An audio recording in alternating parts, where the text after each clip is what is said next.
Hello everybody, welcome back to Same Spirit Gaming. My name's Matt. And I'm Jordan. And we've got some more Sonic 4. Woo! With all this weird gravity stuff and the level changing perspective to try and fit it.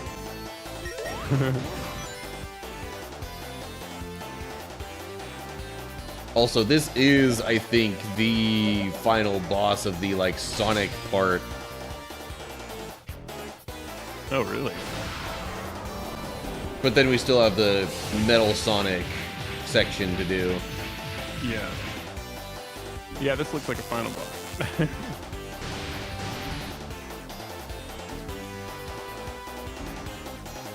Okay, so it puts you on the outer ring. You gotta move around until you can jump up to the next ring in. Oh, okay, can't hit that part. Gotta, I guess, hit the head there. Yeah, okay. Makes sense. This is interesting. I like this.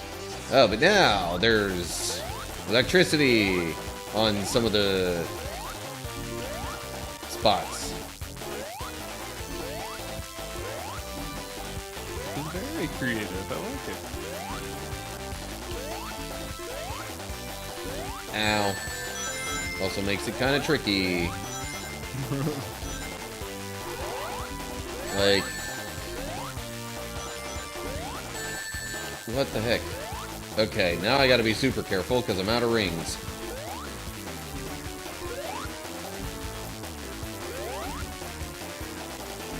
Okay, I have one ring.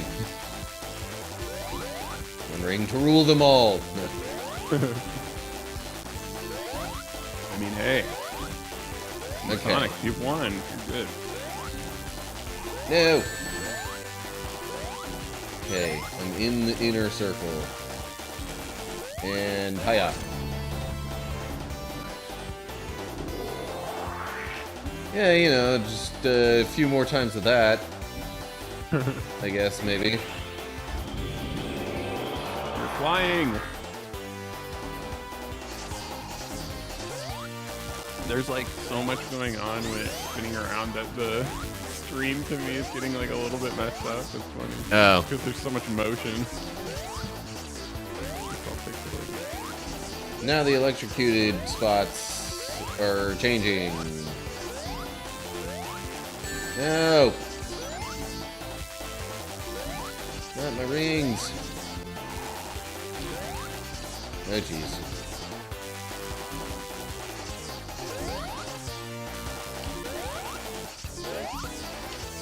Okay, got some rings. I've made it to the inner circle. Boom. I forget how many times I have to hit him.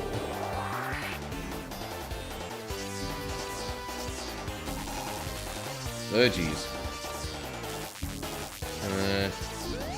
Ow.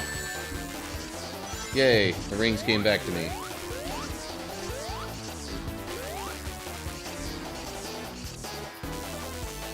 That is not where I need to try and hit him from. Okay.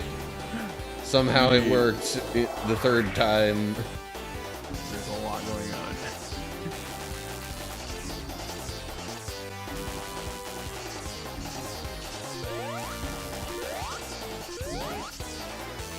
It's like Tails.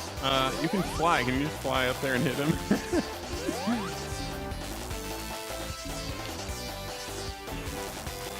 So that does make me wonder a little bit if I could use Tails to get up there. How am I supposed to avoid that? It's like it didn't even really give me an option to enter this circle from a different spot either. Yeah. And we're not done yet, which means I'm in trouble because I'm out of rings. Do it.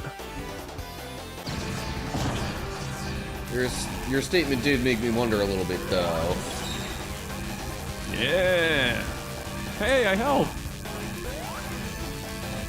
Ring, I mean, I'm please. thinking like. Okay, at least a ring. Why?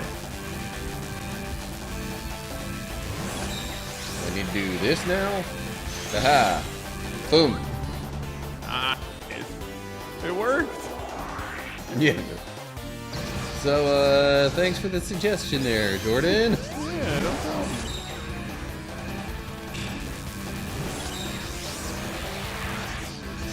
Boom. Yeah. And maybe do a little bit of this, and whoa. Ah, no, he got the shield back. Alright, fine.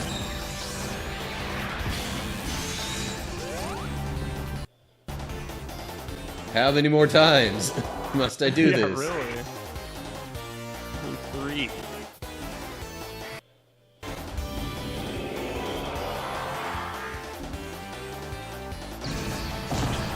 I know I've complained about like barbers before, but I really need a haircut. I'm so torn between cutting it myself and trying to find a place. Yeah, every time I go to Great Clips, I'm disappointed.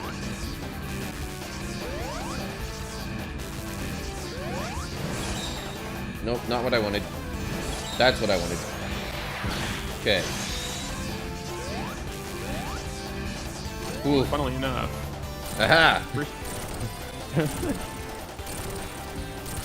the first tirade I went on barbers was also a Sonic game. Well, I mean, how many Sonic games have we played? Yeah, that's true. I feel like we've played so many Sonic games, and now I'm playing Kingdom Hearts, so we're going to be like a Sonic/Kingdom Hearts channel. No, I'm kidding. Tunic was really good. Like, I'm editing the clips for your Tunic, and it's like, man, that was such a good playthrough. We're on point. I mean, we're always on point, but it's like, yeah. I'm glad you played that game. All right, so that was it. You did it. Congrats. Yeah. Thank you, Takashi Lizuka. I wonder if that might have actually been 2 I's and the first one was capitalized. I don't know. I've never been a big fan, by the way, of fonts that simply use a single vertical line for their capital I's. I hate that too. It's so annoying. Because then differentiating between a capital I and a lowercase L is all kinds of awkward. And it's always like some kind of URL or something that you really need, or like password that you need to know, and it's like, nope, we're using the font. Yeah, I hate that too. And Or I think like, you're right, because I see other capital I's and they're just vertical lines. Yeah. Like sometimes in a song title you might have the word ill. And like, Yeah. because of just that tiny little difference. And what's really weird is I think the capital I will actually be slightly shorter than the lowercase L's. But anyway, it looks like if you don't know any better, it looks almost like maybe it would be a Roman numeral 3 instead of the word ill. So then you're like, wait, there's 3 parts to this song? If you have a font that bothers you, let us know in the comments. Oh, Carl Smolka. See, I don't know what that was. That was like... I don't know. It's very confusing. Yeah. I mean, now, if it's, you know, partway through a name or a word, the lowercase I is easy enough to distinguish, but it's just the capital I. Give it the freaking horizontal lines. Yes. And J's for that matter. No, I'm kidding. It's going too far, but I do. Yeah, I mean, you can still tell a capital J from any other letter. Yeah, my name starts with J, though, so I have authority on this. No, I'm kidding. All right, you know what? I'm going to skip the rest of the credits because I don't know how long they're going to be. Collect all Chaos Emeralds. Again. Oh, man, what do the leaderboards look like for this game? Don't know, don't just, care. Like, insane, yeah. Like, I feel like the internet leaderboards for everything is just like, oh, I beat the level in 1 second. Why do you do that? There is, like, sort of a glitchy thing you can do in one of the stages in the first Sonic game that, I kid you not, will if you do it right, you clear the stage in, like, 15 seconds. Oh my god. But it's definitely a glitch thing where, like, you use him, like, balancing on the edge of a platform, and then he, like, literally goes into the floor or something, and it just, like, auto-scrolls all the way to the end. Definitely intentional. Intended design.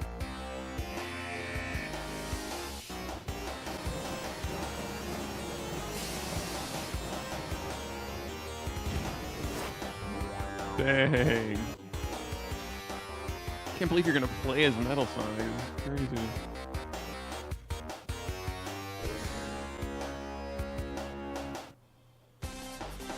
Alright.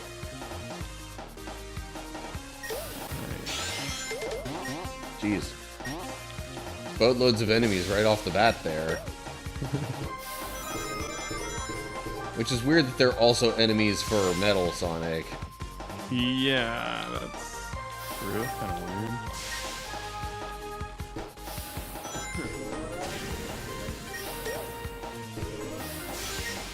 Anyway.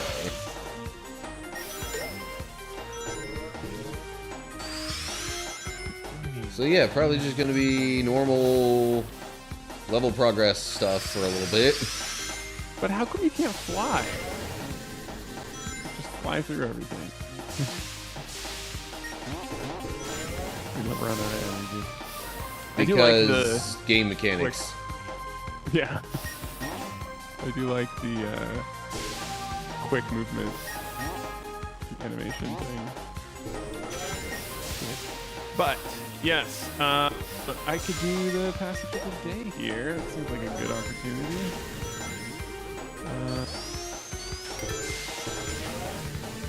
Some interesting passages for this sesh. Let's see which one I want to do first.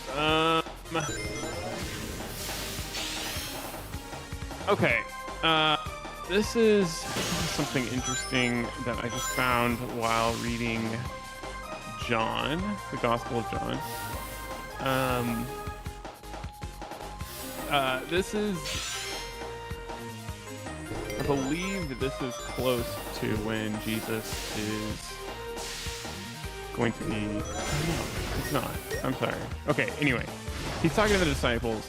He's talking about how the world is going to hate followers of Jesus.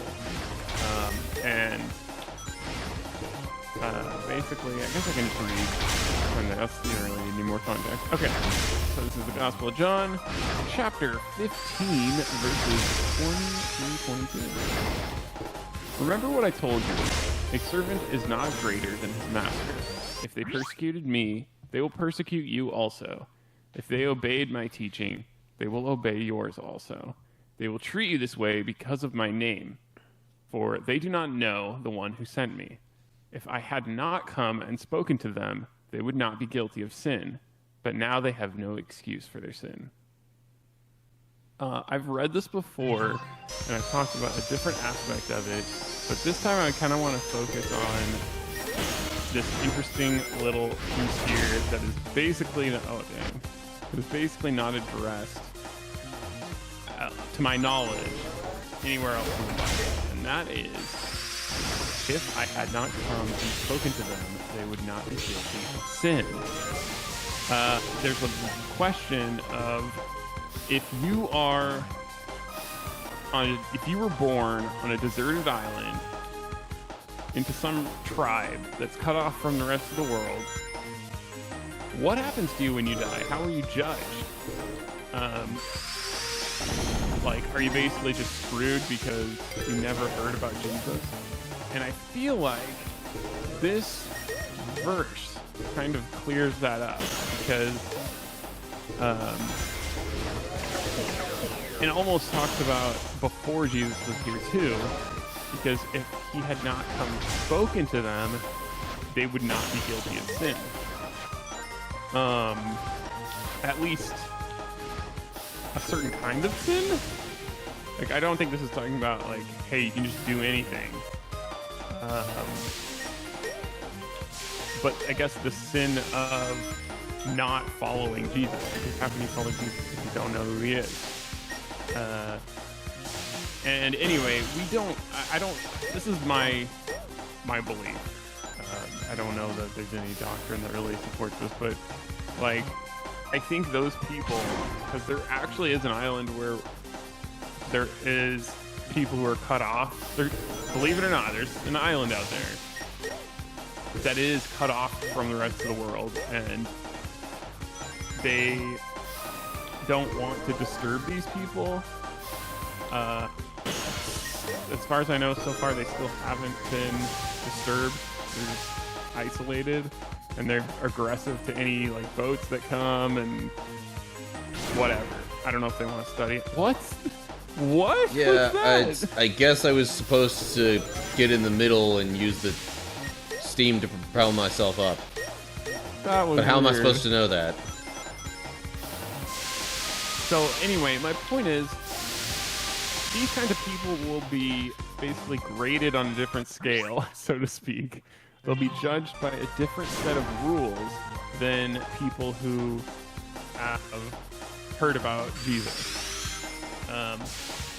And you might say, okay, well, if that's the case, why don't we not tell people about Jesus? And, you know, then they're graded on this other scale. And my response to that would be, it's actually more difficult for these people who haven't heard about Jesus than people who have. Because all you have to do, if you've heard about Jesus, is kind of declare, you know, believe in him and try to follow him, and your sins will be forgiven. You know, it's really simple. You really don't have to do a whole lot. And just trust in him. And also, I promise you that you will begin to want to be a better Christian. It's not like a chore. I mean, it's like work, but it's not like, I have to try to be a Christian today. Oh my gosh. It's just like, hey, I want to do this. I know I'm doing the right thing. I know I'm living the right life. But yeah, for these people, who knows what the criteria is going to be, and we don't need to worry about that. Like, you and me, we're not going to be the ones judging them. Oh, that's weird. The flag turns to, like, Metal Sonic. Yeah. And I also think that's why it's not really talked about in the Bible, because it's like, we don't need to know that. We just need to worry about, like, what we, like, our own position, kind of a thing. And other fellow Christians and people who we can tell about Jesus. So, because that was, like, one argument I heard from atheists, because I used to say this, and then they'd be like, well, okay, why don't you just not tell anyone about Jesus? I was like, I think that would actually make things harder. Personally. So yeah, again, that's my opinion, that's my belief. I feel like if you truly have never heard about Jesus and you never had an opportunity, there will be a different kind of judgment that takes place. Probably more difficult. Probably more like the Jewish people, because they had to really worry about sin and, you know, we have to sacrifice animals, and oh, the community sinned in this way, so now we have to do a big sacrifice, and you know, there's all these rules, and, like, do you really think that's easier than just, like, following Jesus? So yeah, I don't know. I do wonder if more context would shed a better light on this passage, but well, I can read the. He doesn't really talk about this at all. It's just like a side comment. So, because the rest of this whole passage is about, you know, whoever hates me hates my Father as well. Whoever hates you, they hate me first. Yeah, if the world hates you, keep in mind that it hated me first. If you belong to the world, it would love you as its own. As it is, you do not belong to the world, but I have chosen you out of the world. That is why the world hates you. And then it's the passage that I read. I told you a servant is not greater than the master. The point of this is about how the world is going to hate you if you follow me. But it's the right thing to do. And just remember that it's hating Jesus, not you. That's like the point of it, but yeah, it was that side comment that it was like, oh, but you know, if I hadn't come and spoken, they wouldn't be guilty of sin. I don't know. I'm just a guy on the internet. What do I know? I'm just telling you what I think, because I don't think the Bible really addresses that question, which is why it's brought up so much. At least by, when I say it's brought up so much, I mean by non-Christians. I feel like it's brought up. I don't know that many Christians really even, you know. Yeah. Most Christians are worried about like telling people about Jesus. It's like, oh, there's people that haven't heard about Jesus. Let's go. let's tell them. That's kind of just the end of that conversation there. Yeah, so I will definitely agree that there is a different standard for those who don't believe. You mean those who haven't heard of Jesus, or those who just don't believe? Well, especially those who haven't heard. But I mean, even in a way, those who just don't believe either, because, like, you know, the Jews had God's laws before Jesus, and before Jesus came, that was kind of the standard. Still kind of is the standard. Yeah. For them, you know, Jews who don't believe in Jesus. Yeah. I'm just thinking, like, it says, you know, no one comes to the Father except through me, so yeah.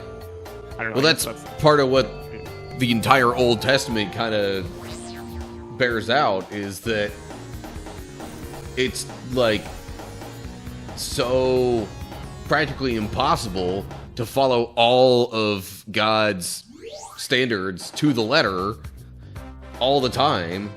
So, like, that's why Jesus was even necessary, because we wouldn't be able to live up to that standard on our own. Yeah. I meant, like, I guess what I'm talking about is people who have heard of Jesus in the present day and, like, basically choose to not follow him and choose to speak out against him and stuff like that. It's like, okay, well, yeah. I mean, that's the, I don't know for sure, but I think that's the kind of grading scale, is you're failing. But, again, I'm not the one who's going to be doing the judgment, so. Yeah.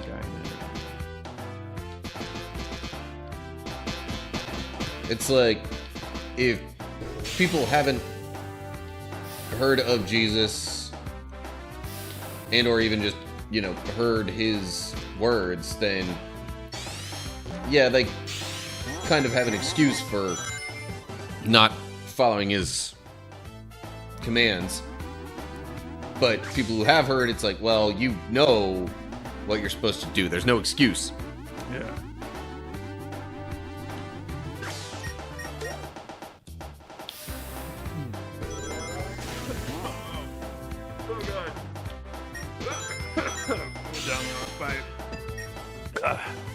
I have family. You know what? I probably shouldn't even talk about my family. But all I'll say is, like, I know people who, like, Okay, I'll just say this. I don't have a lot of, like, strong Christians in my family. That's all I'm going to say, although I think there's one person in my family who is, like, discovering the Bible, and it's really cool to watch. I need to talk with him and, like, see how... like what he thinks of what he's reading. Like, all I know is that he's reading the Bible. I don't know what he's like thinking about it, but I would love to, like, next time I see him, I'm gonna be like, yo, dude, so what do you think? What's going through your mind? Let's talk. But yeah, it's like the rest of my family, you know, I know all of them have heard of Jesus. They know who he is. And many of us were raised in Christian households, and so it's just unfortunate that, I mean, there's always hope. Like, there's always hope that people are going to come to Jesus or come back or whatever. But, yeah, I don't know. Maybe in some ways, like, it gives me an opportunity to try to be an example and, like, spread, you know, I'm not thinking of the right words, just, like, be an example of a good Christian, show what a good Christian life looks like, and hopefully one day they'll be open enough to talk to me about it. And that's it. I think that's all I can hope for, because I feel like right now, if I just, like, went to them and just was like, hey, you know, I'm a really strong Christian, let's talk about the Bible, they'd be like, no thanks, I already tried that, and no.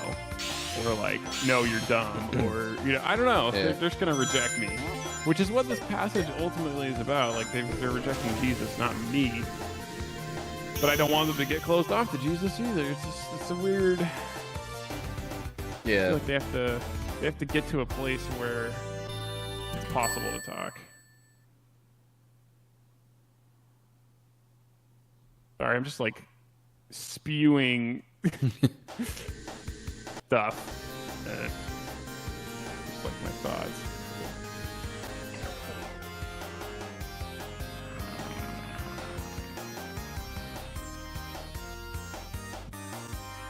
Reality.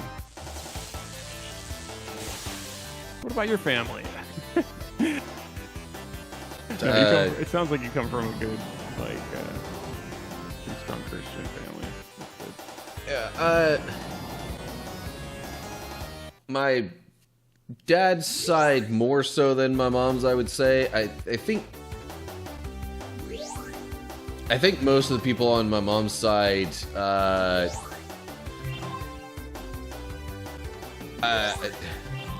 to put it kind of as simply as I can, if they're Christians, they're kind of casual Christians. Yeah, which honestly is fine. I mean, like... Yeah. But on my dad's side, even, like, they all, I mean, any of them who share much of anything online, like, will occasionally share specifically Christian things. Like, I know at least my one uncle and aunt served, you know, some time as missionaries in the Philippines. Cool. And like my grandpa on that side, like, still goes to Catholic Mass all the time. Okay, cool. Look at that. It's way more than most of my family does. And I've never gone on a mission, although my cousin did, which is cool. That's where he met his wife. Yeah. Well, I'm not starting another level because we pretty much are out of time. Actually, is there even anything else in here to do? It seems like maybe not. Oh, is that it? Yeah, I'm not really seeing anything else in the episode metal section. These are all just individual levels, not like whole areas. Wow. Alright, nice job. We finished up Sonic 4. So now I'll have to think of something else for the next time, but oh well. Yeah. Cool. Thank you all for joining us. Yep. Subscribe so you don't miss whatever comes next. Yes. And, I don't know. Feel free to share what your family faith experience is, if you care to. Exactly, yeah, we've shared a lot. We'd love to hear your backgrounds, your family, your friends, what's going on. And, yeah, let us know. Alright. Yeah, thanks for watching. And for now, goodbye, everybody.